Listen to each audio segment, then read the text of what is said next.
In a desolate wasteland, the sun sets as a group of goblins surround their next prey, being a destroyed carriage, leaving a little girl the last survivor. Luckily, a young man picks up a stick and rushes to defend her. In the guild hall, a well-dressed young man holds up like a sign like a bum as he wishes to join a new party.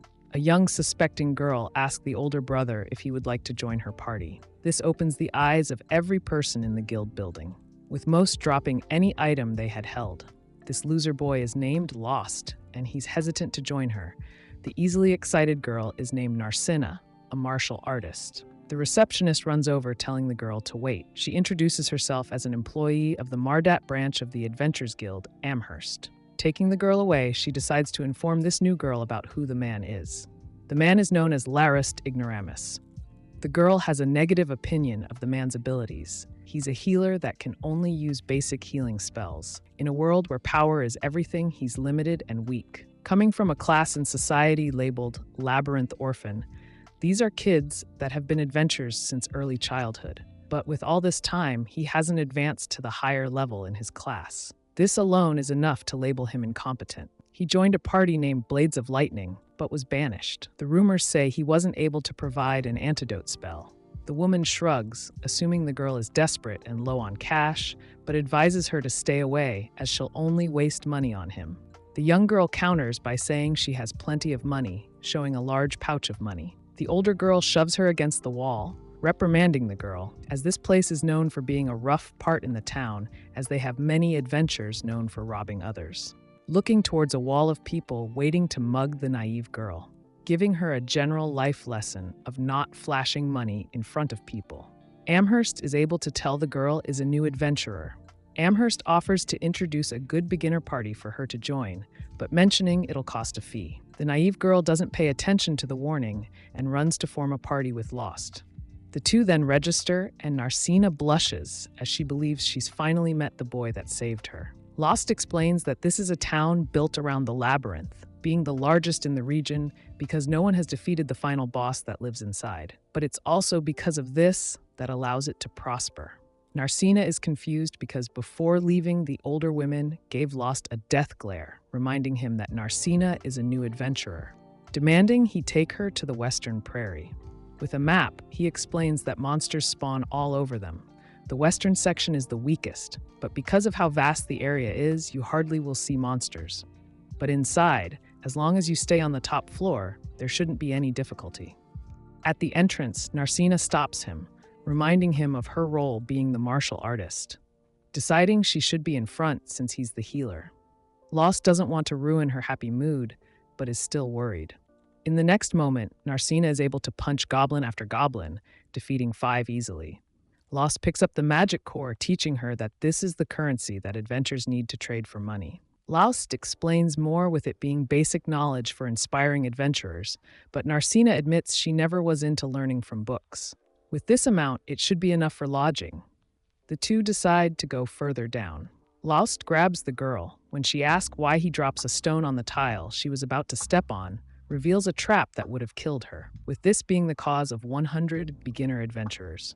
The tile's color are different, which is how you can tell it was a trap, but little details like this is usually a job for thieves. The two soon find an orc that's searching for any enemies on its floor. Lost finds this to be unusual, as normally orcs would be further down. Narcina asks if they should retreat. Lost isn't worried, even though it's a middle-level monster. Hearing that Lost isn't worried, she's encouraged to fight the orc. First, she rushes at the orc, then turns her body in a way to dodge its attack, finally landing a kick. But after that, she is quickly but on the back end by the orc's constant attacks. When the girl is about to meet her end, she closes her eyes. When she opens them, she sees Lost defeat it with his sword. She questions him as he has sword skills, this being something healers don't typically have. He says that he's been an adventurer for so long that he's picked up this skill. The two get now a purple gem, and Lost again asks her if she wants to go back. Narcina punches her fist ready to continue. By the end of the day, the receptionist is surprised to see so many. The girl reprimands him for taking the girl in the labyrinth and even going to the middle floors. Lost tries to defend himself, and it takes Narcina having to step in to get the girl to believe him. Amherst believes them as similar things have happened recently. She then happily exchanges the crystals for money, as she'll get a commission. Narcina questions this and Amherst finishes for her, as the more they bring in, the fatter her pockets get. Lost is shocked by this amount.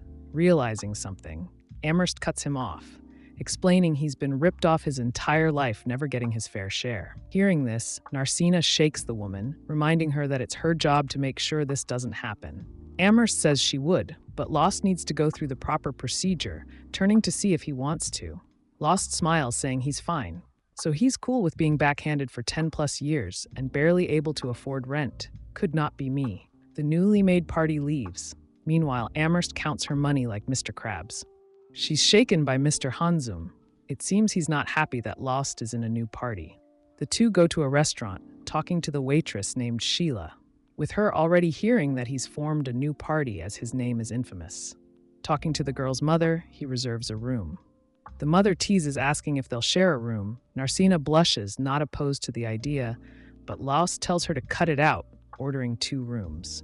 A long time ago, back when Narcina still had blonde hair, she remembered being healed by the same man. Lost was more reserved back then, but she promised to become an adventurer when she grew up, one strong enough to protect him. While dressed, she questions why people call such a talented person an ignoramus.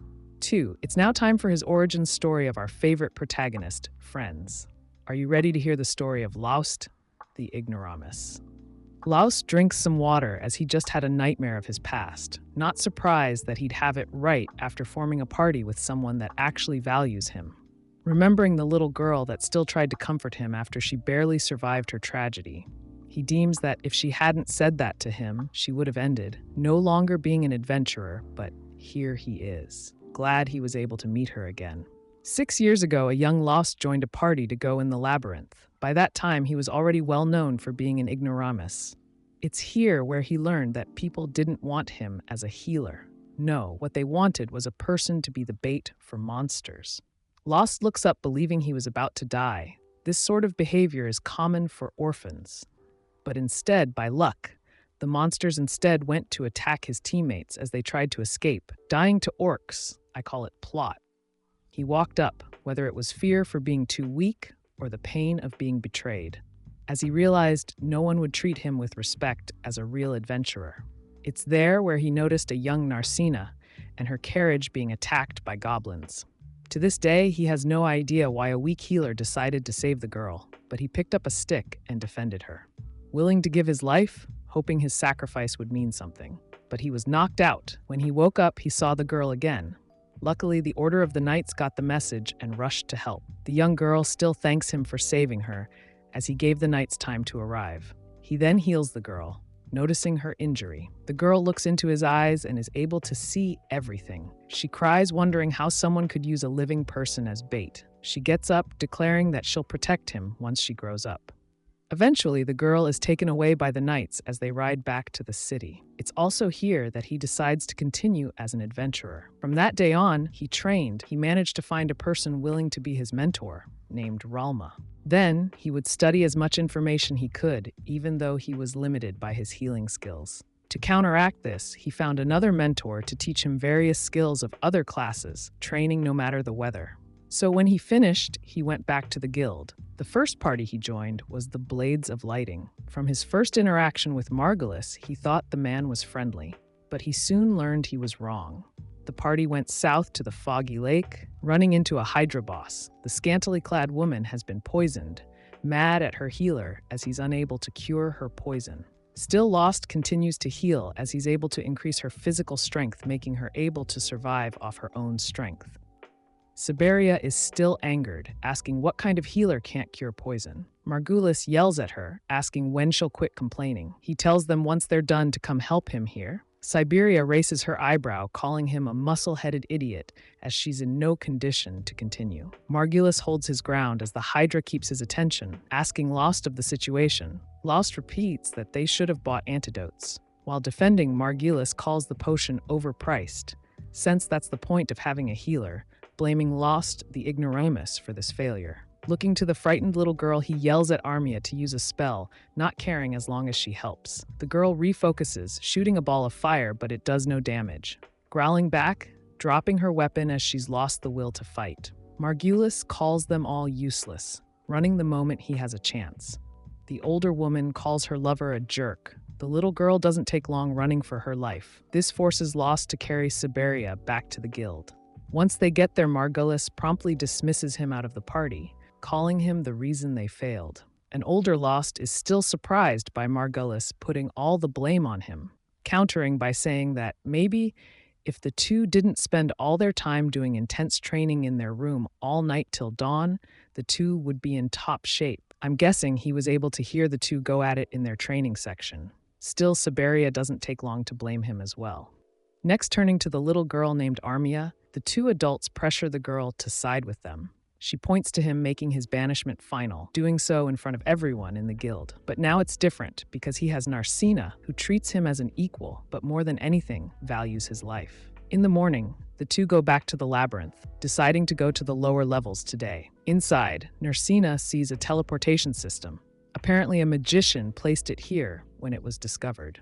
Narcina marvels at the chance to teleport. Lost explains that there are various circles across the labyrinth. Narcina finds this useful and wonders why they haven't deployed this in the city and realizes the answer. Being this would give monsters a chance to teleport and cause havoc. Lost agrees that would be a good reason, but luckily monsters can't use them. But the real reason is because the technology to make these magic circles was lost 100 years ago, making it a lost art. Stepping on the magic circle, it starts with a magic green light, teleporting them to a red, gemmed room, this being the area known as the middle levels.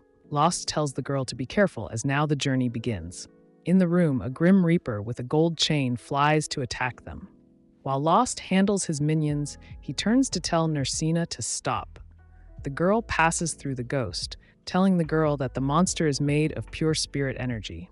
Since she's unable to use physical attacks and the group can't use spells, their party is at a disadvantage. Lost wants to retreat, but Narcina is against this. Looking at her, he's able to understand what the girl has accomplished. He turns to the spirit, able to draw away his attention. Turning back to Narcina, he smiles as the girl is able to control her prana, the spirit energy that all living beings have, while she hides a powerful blue light envelops her right fist. As a fighter, she's no different. This spiritual fist is able to fist the spirit. The phantom turns into ash, allowing them to take a large purple crystal. But Narcina is still hurt. He runs to the girl, giving her a pokeball. This magical item is able to enhance the effects of healing magic. This being a product of adventurers giving their stones to the guild, who in turn give it to craftsmen, returning her back to her previous status. The two go back to the guild, where a shocked receptionist is happy to earn another bonus. Late in the city, there's a big commotion where people gather around to watch the scuffle. Narcina is able to get a look at the people arguing. Lost says this sort of dispute is common for adventurers. With so many shady individuals with power, it makes life hard for honest hunters and townspeople, as adventurers use their power to intimidate weaker people. Turning to the girl, she's unhappy, but the two go and have an expensive dinner.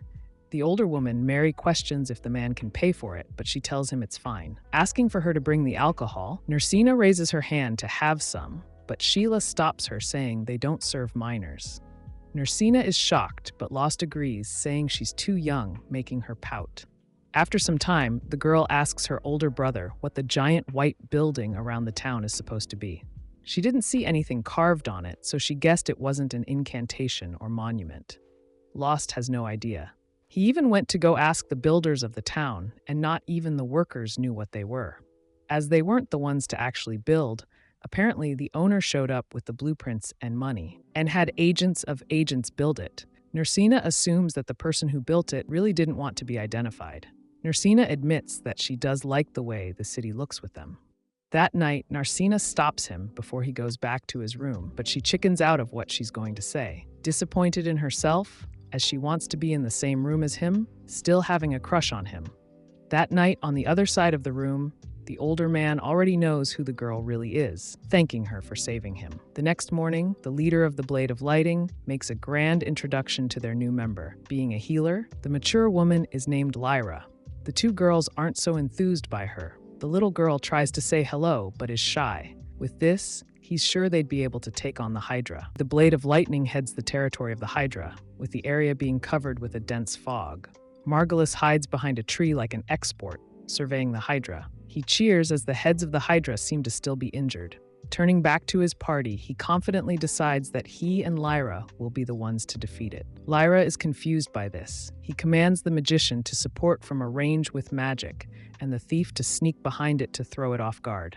The man is about to rush out, but Lyra stops him, reminding him that the healer doesn't fight from the front. This confuses Margulis. He can't help but compare the girl to Lost, as the man would always fight in the front. The comment throws her off as she's heard of the name before. Turning to Armia for confirmation, she can't believe they'd force a healer into close combat.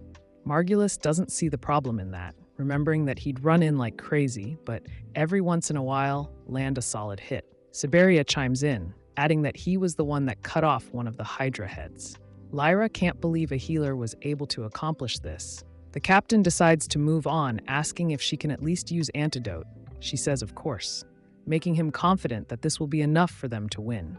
Later, while the Sunset, Narcina, and Lost are being praised for making Amherst's pockets fatter. Looking at the crystal again, the receptionist's tone is much more playful as she tells Lost to be careful as they defeated another mid-class monster, reminding him that they're limited from what they can accomplish with just 2 members. Amherst believes it's time to add another member, suggesting a warrior or mage, as it could help against monsters that counter your expertise. She smiles like Kat, mentioning this would mean more money for them and herself. Narcina looks at Lost for his wisdom, and after putting on a thoughtful face, he agrees this might be a good time. Amherst happily walks around the counter, recommending they rent a house, as at this rate they could afford it. Narcina looks confused, not seeing why a house would be important. The older woman explains that inns have a limited amount of space used to sort items, so parties would rent a house to store money being their base of operations. An option like this naturally isn't cheap, not to mention it's popular between male and female couples, so they have privacy for their bedroom training. The receptionist has hearts in her eyes as this is the closest thing to romance in her life. This works to catch Narcina's attention, but she quickly gets annoyed by Amherst's teasing. This makes Lost remember his time with Blades of Lightning and their home, as he had to sleep in a closet. Could not be me. This brings down the mood, as the receptionist can only think about how high his tolerance level is. But speaking of them, she believes it's good he got dropped, as they lost again to the Hydra. While the leader is throwing a temper tantrum on him, not understanding why they can't win. Lyra yells at him, saying it's because he's not strong enough to just run in and attack it with no plan. Margulis is annoyed, asking her to repeat that, but Lyra doesn't care and tells him to shut up and let her heal. All the members are badly hurt, with Armia being the only one to thank her for the antidote. While sitting, both Siberia and Margulis think the same thing, that Lost was actually pretty useful. He was useful in battle, not to mention wouldn't say anything when they shortened his pay. Margulis is angered, remembering what a good worker he was, asking why did he quit. Siberia is confused, reminding him that the man kicked him out.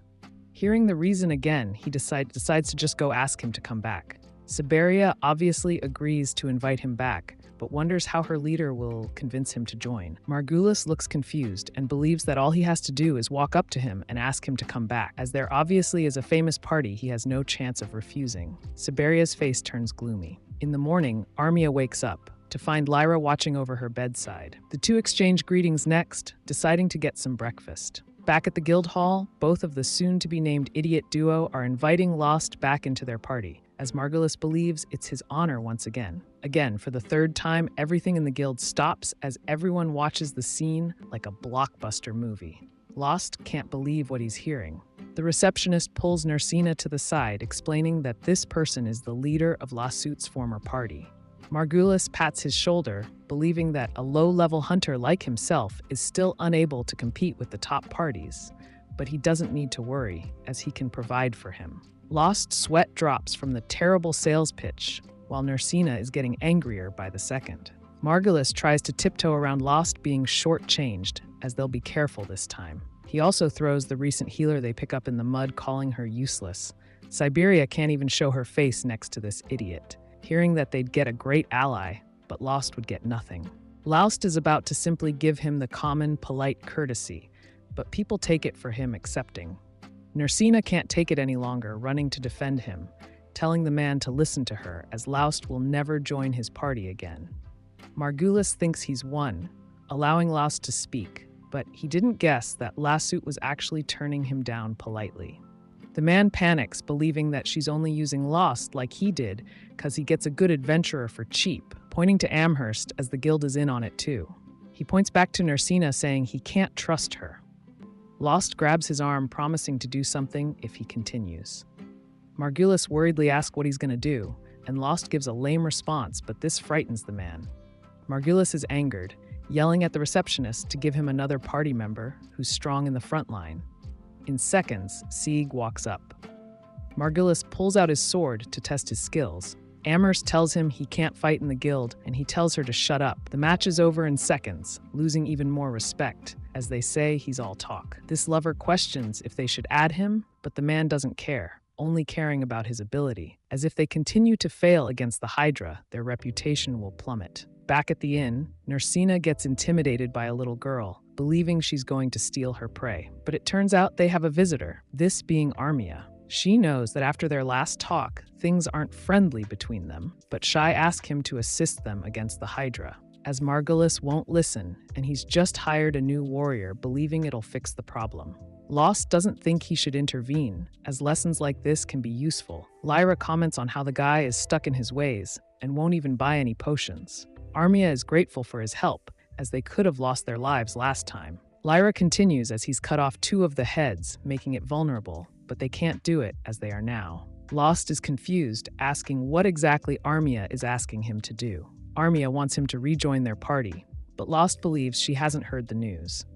He was about to tell her about what happened at the guild today, but Nursina is able to interrupt, asking why does the girl want to help Margulis so badly. The girl starts out trying to come up with a positive quality for the guy, but in the end goes on a rant, calling him overbearing, rash, cowardly, cunning, greedy, close-minded, but still says he's her comrade. This angers Nursina's hearing the word comrade, asking what exactly Lost was then. As she knew how bad he was being treated but did nothing, the girl starts to cry, saying she knew but was scared of being kicked out instead. As she breaks down, she reveals that this was her first party, and she didn't know this was not proper behavior between party members. Realizing the guy is a terrible person but still calls him a comrade, Lyra tries to get him to see how much this was on her mind, as even on the verge of death, she wanted to apologize to him. He accepts the apology, but already told the man he wasn't returning to the party. The mother of the restaurant brings out food for the girl, as she hasn't eaten in days. Talking to Lyra in private, he hopes the older girl might be able to convince Armia to leave to party with her. Lyra says she's tried, as she wouldn't be here unless she failed. When Lyra gets back, she immediately recognizes Sieg, but Margulis corrects her as he goes by Shig. The man doesn't think much about this and tells everyone to get ready. Talking to Sieg alone, she asks him why he's taking another bad mission. Sieg tries to ignore her, but she recognizes his sword belonging to Ronaldo, asking if he stole it. He immediately defends himself by giving away his cover. Lyra walks away blushing. Meanwhile, Nursina is fighting orcs in the middle floor of the dungeons, defeating them with one punch, then striking a cool anime pose, dodging blows in the last second and countering with lethal precision. Even when it seems she's open for attacks, she's always alert. Looking at how much Nursina is showing off, Lost suggests they take a break. Nursina tries to retort that she can continue, but her stomach betrays her. In embarrassment, she yells at her older brother figure. The mother of the restaurant prepared a big feast for the group. This shocks Lost. Nursina was asked by the mother to be a big sister to her, as she needs people to look after her. Hydra is a highly venomous monster, with a hard muscular body. If an attack is sloppy, then it will be easily repelled, whether physical attacks or magical spells. Being strong monsters is able to test the skills of promising adventurers. While intimidating, there have been enough people able to defeat them that guides have been made to defeat them. The venom they produce can easily kill an adult within minutes. Luckily, there's a special antidote potion to heal you, but the problem is the rarity, with it being difficult to acquire even in a prosperous city like Mardat, making it expensive. Nursina is visibly sad as she remembers that Lyra mentioned that her party didn't buy any. He embarrassingly scratches his head, believing that they intend to use Lyra's spells instead. He turns melancholic as he still has high praise for his past party, calling Margulis a skilled swordsman. Believing that both Siberia and Margulis, he finds them both to be top-notch in their fields. as long as they get proper rest. Nursina pouts, not understanding how Lost can still have a high opinion for the Blades of Lightning. While walking out, Nursina admits that she's tired of this setting, as it's become too common. Hearing this, Lost suggests they go somewhere else. Meanwhile, the Blades of Lightning squad take out another head of the Hydra. Lord Sieg manages to slash. Margulis yells for him to finish off the head, but as he goes for it, he intentionally barely misses. Margulis asks Sieg under his disguise of Shig, confused why he didn't finish off the head.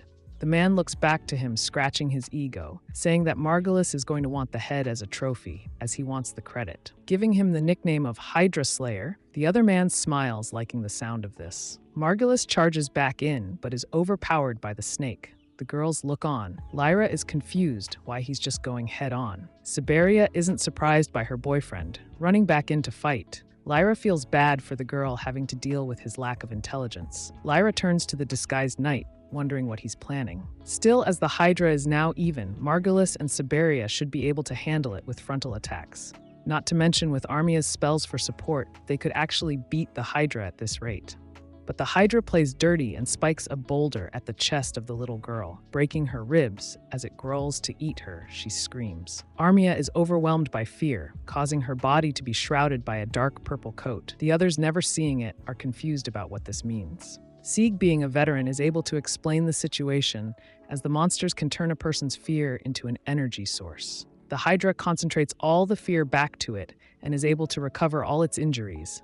Then it transforms. Lyra tells both Siberia and Margulis how the process works, with her being surprised to see it mutate, as this is rare. Sieg commands Lyra to grab the girl and leave, while telling Margulis that it's best they leave as well. Margulis isn't the type to back down and argues that they've been through too much to let it end here, running in, declaring that he's the Hydra Slayer. But on contact with the snake's head, it breaks his giant sword. The snake retaliates and goes in to bite him. But at that moment, Lost shows up. With the combination of Nursina, Sieg, and Lost, the group is able to cut another head. Sieg knows of Lawsuit and tells him to go heal Armia. Lost goes and notices her condition. He decides to take over. Lyra notices that he's only using basic healing magic. He tells her not to worry. Upon closer inspection, she notices that he's supplying basic healing repeatedly, believing such action impossible. Siberia, being in a party with him, isn't surprised by this behavior, as this was natural for him when he was in their party, calling the process layered healing. Lyra yells at the two idiots by saying to get over a cold, you wouldn't drink a big surviving of medicine at once because your body wouldn't be able to handle it. Eventually, the girl wakes up slightly happy to see Lost here, thanking him. Sieg turns back to see if the two can continue. Nursina is pumped to fight a new boss, and Lost doesn't mind as they're already here, but advises her to watch her step and know her limits, as if it gets too dangerous, they're going to withdraw immediately. Sieg tells Blade of Lightning to sit this one out. Lyra isn't a frontline fighter, so naturally agrees. Siberia is fine with that, and Margulis doesn't have a weapon. Nursina is the first to land a punch on the top of the Hydra, then Lost would intercept the attack and land a slash on the same head. Finally, Sieg would enchant his sword, the impact being able to completely cut a head. Margulis wonders why his sword isn't breaking. Lyra informs him it's because his sword is a magical sword. Being a legendary weapon that contains power, Margulis can't help but be jealous, asking why a common swordsman has it. Nursina manages to land a solid punch in the gut, but is hit, falling like a glass cannon.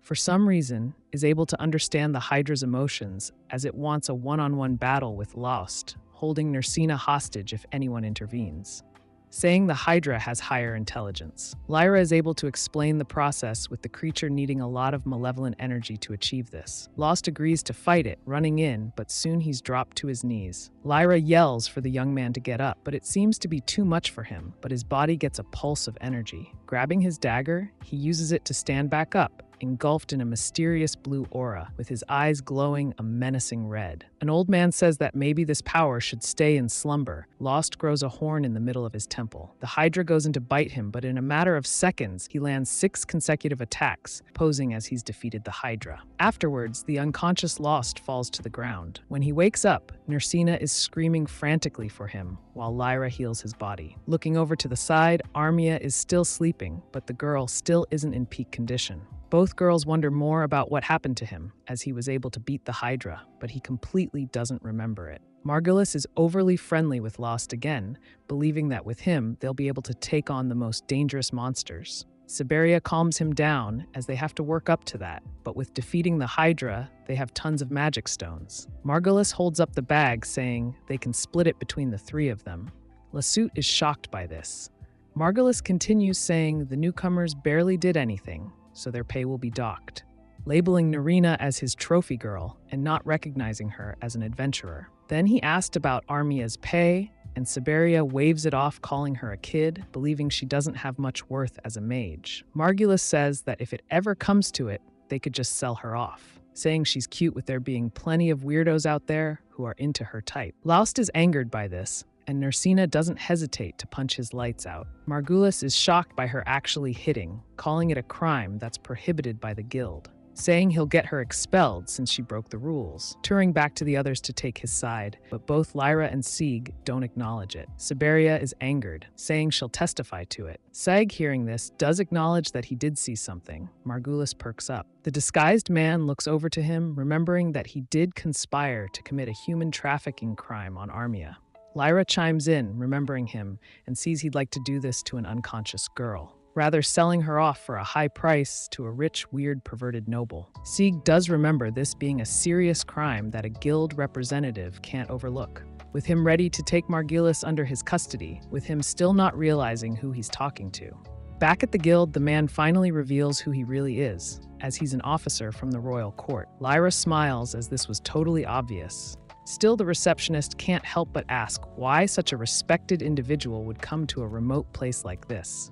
Sieg says that the public safety of the people of this country has been suffering recently, with the problem lying with the adventurers. So he came here to investigate, and it led him to some of the worst adventures, being these two criminals. The receptionist says that the least that's going to happen to them is their expelled license from the guild. As for human trafficking, they're going to be sentenced for life with forced labor.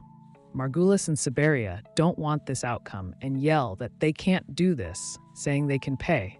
Siberia tries to make it not seem as bad, saying they only attempted to do this. Lost wants to talk with Sieg alone. Outside, Lost gives him a protagonist speech about how they weren't always like this, as they trained hard, and somewhere along the way on wanting to climb the ranks, they lost sight of their true goals, rather enjoying the praise, money, and status, turning to ask if they could be given another chance, as they haven't always been this way.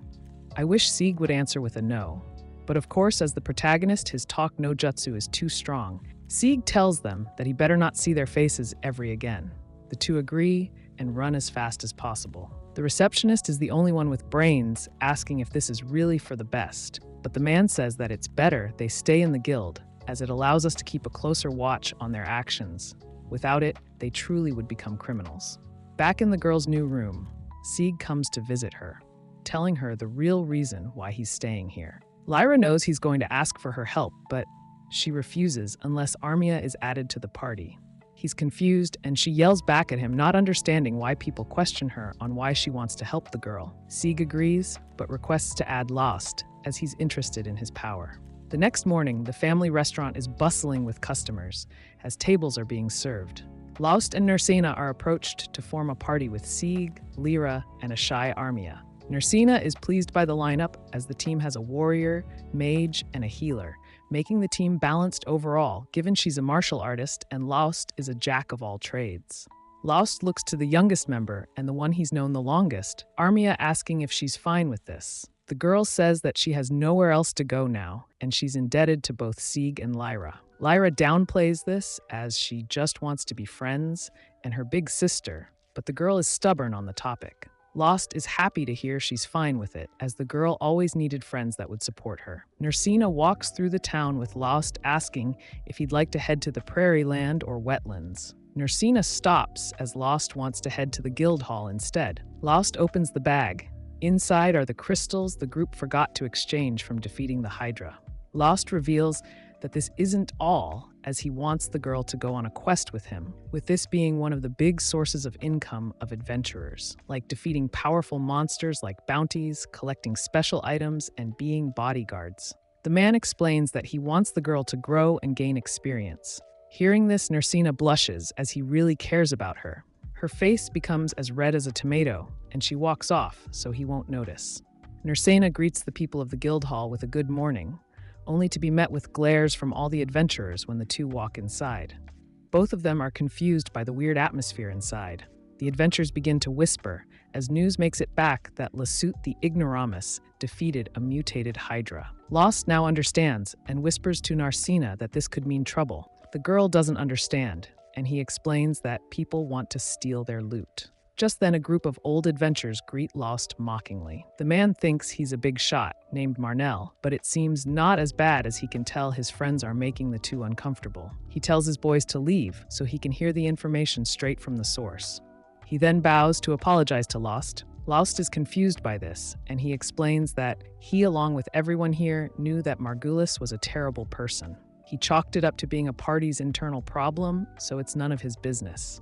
The noisy adventurers all listen in, as of course they are. No one stood up to challenge Margulis. What's worse is some of us even mocked Lost, nicknaming him ignorant, and talked behind his back. Nursina is enraged by this. Marnell calls her spirited and doesn't take any disrespect by it, asking what he should do to make up for it. The girl says he should get on his hands and knees, apologizing for 3 days and nights. He's taken aback from this, but the girl doesn't relent, saying 3 days is nothing to the amount of years he's suffered. Not caring if it rains or spears are thrown at the man, she doesn't back down from her statement. Lasut gets her to calm down, as this could ruin his reputation in the guild. Marnell sighs, and the two shake hands. When the receptionist sees the size of it, she starts to salivate, thinking about how much money she'd get from it. Hearing that it's a mutated version of the Hydra only makes her realize that it's now 10 times more valuable. She goes further to explain the rarity of mutated monsters, with them typically happening in dungeons as floor bosses, but this happened in the wild. Lost figures out that there's something strange about all of this, as normally this only happens in the dungeons. The receptionist echoes this idea. Nursina is confused as this sounds like a job for the guild. Lost agrees, as normally they'd send an expedition party to investigate. This is overheard by the girl's superior, Hansam. He's willing to hear out the complaint. Reading the papers, he sees that middle-level monsters spread to the upper floors, being where beginners fight. He tosses the paper aside as the guild is far too busy to handle this task, as the trivial matters of daily work are too much. Saying that the adventurers will have to handle this, Lost speaks up as if this continues, they'll have a higher casualties rate amongst adventurers. The manager doesn't care, as their profession is dangerous by nature, and they knew the risk before signing up. Lost would at least like for the guild to issue out a warning notice. The man's expression changes, offering to give a warning. He impassively says that if they can't handle it, then they should just get out of town. Nursina, being Lost's biggest fangirl, can't handle the man's attitude towards her husband, but Lost tries to play devil's advocate, saying the guild must be really busy. The receptionist just says that Hanzum has always been this way, not caring about others. She next brings up the topic of the guild master, with neither the adventurers or employees ever laying their eyes on the person. Nursina wants to know why. Amherst then tells them a rumor about the guildmaster being an old man who locked himself away in his office. Still, the man is reliable and gets his work done. The real problem is he expects people to work at their best, if not perfect, but is also the coworker who harshly reprimands employees when they mess up. Afterwards, Lost decides to ask Amherst for a quest. Nursina doesn't think these jobs are appropriate for adventurers, as they seem like chores. Amherst flicks the girl's head, as they still get paid. Lost finds an interesting monster quest, and Nursina believes this is the kind of mission for adventurers. Amherst doesn't want to recommend the Phoenix quest, as it's taken up a home near a teleportation circle. The real problem is that given their roles, it's a bad matchup. Nursina doesn't see the problem, and Lost explains that they don't have any long range to defeat the flying bird. Amherst gives her recommendation of a party, and the two look at each other as they know who to ask. This takes them back to the scene this morning, with the parties trying to work together. Lyra and Sieg are already on board, as they want to keep an eye on Lost. The two decide to go into town to get supplies for their mission tomorrow morning. As Nursina is thinking about how reliable Lost is, she's hugged from behind by a red-haired older sister. On instinct, the girl breaks free to punch this person, only to see that it's her mentor, Ralma. Ralma teases the girl for wanting to punch her as a greeting. Narsina forgets this to ask what the woman is doing here. Ram tries to play dumb, reminding the girl of her fame as a successful high-level adventurer. But she sees through the act, knowing her father hired her to find her. Ralma doesn't deny this, as Narsina's father believes she ran away from home like a child. Lost turns back to see what happened to Narsina, only to sweat. Ralma thinks he's a stranger, but realizes it's Lost. Lost calls the woman master, making Narsina yell in shock. The group goes to a restaurant, where Lost explains that at some time he studied under the woman, while Ralma is reminiscing about her time with Narsina, knowing her since she was a little girl. Narsina reveals she's an old friend of her father. Pointing to Lost, she declares that she will inform him of Nar's family issues, as outsiders are not allowed to interfere.